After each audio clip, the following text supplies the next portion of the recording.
नमस्कार किसान भाइयों, स्वागत है आप सभी का आपके अपने चैनल इंडियन फार्मिंग ज्ञान में।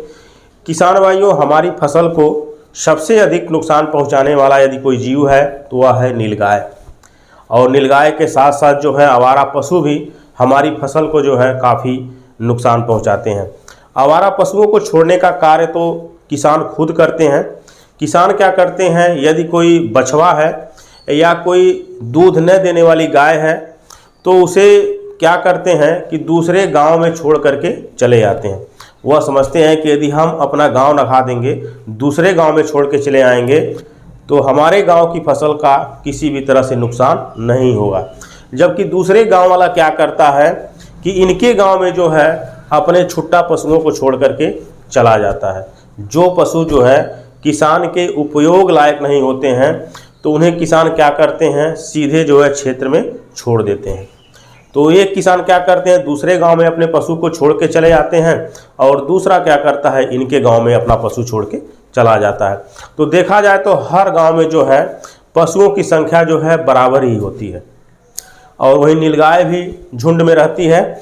और ये जो प्राणी है यह रातिचर प्राणी है और नीलगायों का जो हमला हमारी फसल में होता है वह रात्रि में होता है। और रात्रि में वो भी भोर के समय, जब 3 और 4 के बीच का समय होता है, यह नीलगाय के फसल चरने का सबसे बढ़िया समय होता है। इस समय यह भूखी होती हैं और आपकी फसल पे जो है झुंड में हमला कर देती हैं। किसान जब सुबह अपने खेत में जाता है अपनी फसल को देखने के लिए तो देखता है कि उसकी फसल जो है पूरी तरह से जो है चर ली गई है और पूरी तरह से रौंद दी गई है। तो किसान का काफ़ी नुकसान हो जाता है इन जीवों के वजह से। इन जीवों के कंट्रोल के लिए जो है किसान अपने तरीके से बहुत सारा उपाय करते हैं। कुछ किसान भाई खट्टी दही का स्प्रे करते हैं, कुछ किसान भाई फिटकरी का स्प्रे करते हैं, कुछ किसान भाई लहसुन और मिर्च का पेस्ट बनाकर स्प्रे करते हैं, यहाँ तक कि फिनाइल का भी स्प्रे करते हैं।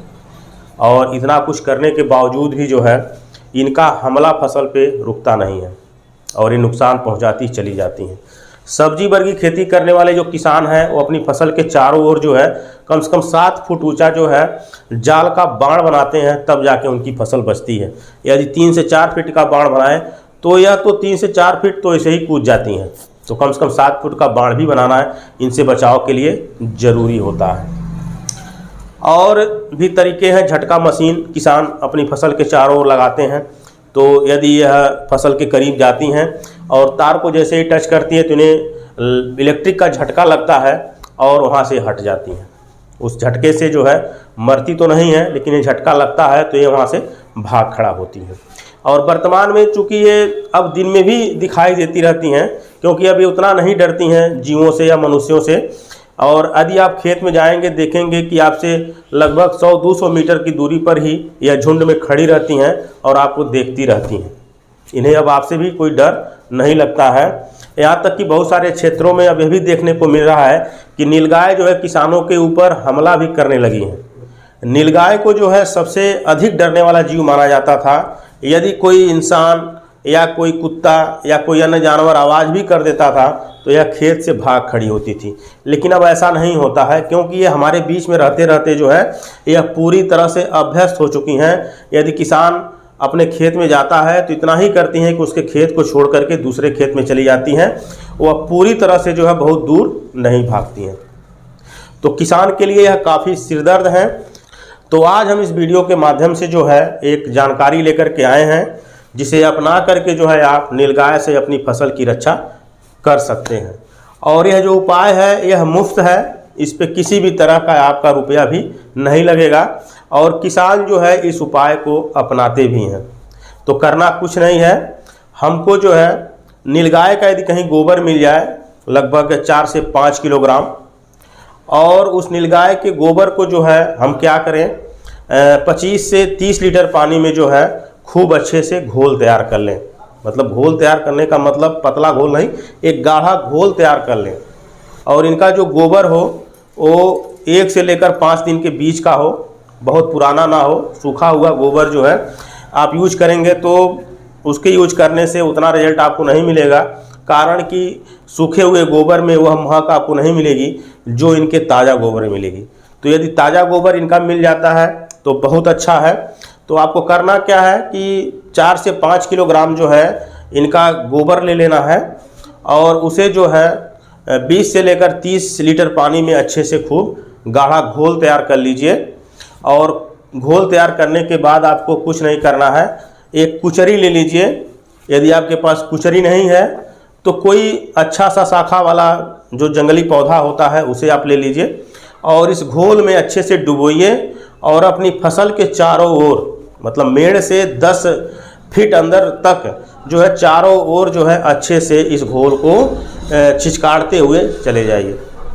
इसका लाभ क्या होगा कि जो नीलगाय होती है यदि उसका गोबर किसी फसल के पत्ती पर लग गया है तो वह उस फसल को नहीं चरती है, क्योंकि यह अपने गोबर से काफ़ी घृणा करती है।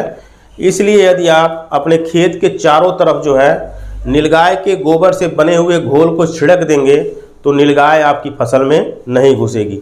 यदि घुसेगी नहीं तो चरेगी भी नहीं। यदि आपके पास पर्याप्त घोल है तो आप चाहें तो पूरी फसल में जो है इसे छिड़क सकते हैं, तो इसका आपको बहुत अच्छा बेनिफिट मिलेगा। इसके रिजल्ट के बारे में जो है किसान बताते हैं कि यदि सूखा मौसम हो, मतलब बारिश न हो, तो लगभग 10 से 15 दिन तक इसका रिजल्ट मिलता है। यदि मान लीजिए आपने इसका छिड़काव फसल के चारों ओर कर दिया और तत्काल जो है बारिश हो गया तो इसका रिजल्ट उतना अच्छा नहीं मिलेगा। लेकिन आपने छिड़क दिया और 5 से 7-8 दिन तक यदि बारिश नहीं हुई तो इस घोल का आपको बहुत अच्छा रिजल्ट मिलेगा। और बहुत सारे किसान जो है इस घोल का इस्तेमाल नीलगाय से बचाने के लिए अपनी फसल पे करते हैं। यदि नीलगाय के गोबर के घोल का इस्तेमाल अपनी फसल में कर लेते हैं तो जो आवारा पशु होते हैं, चाहे आपकी गाय हो, चाहे बछवा हो और चाहे सांड हो, यह भी आपकी फसल को नहीं चरेंगे।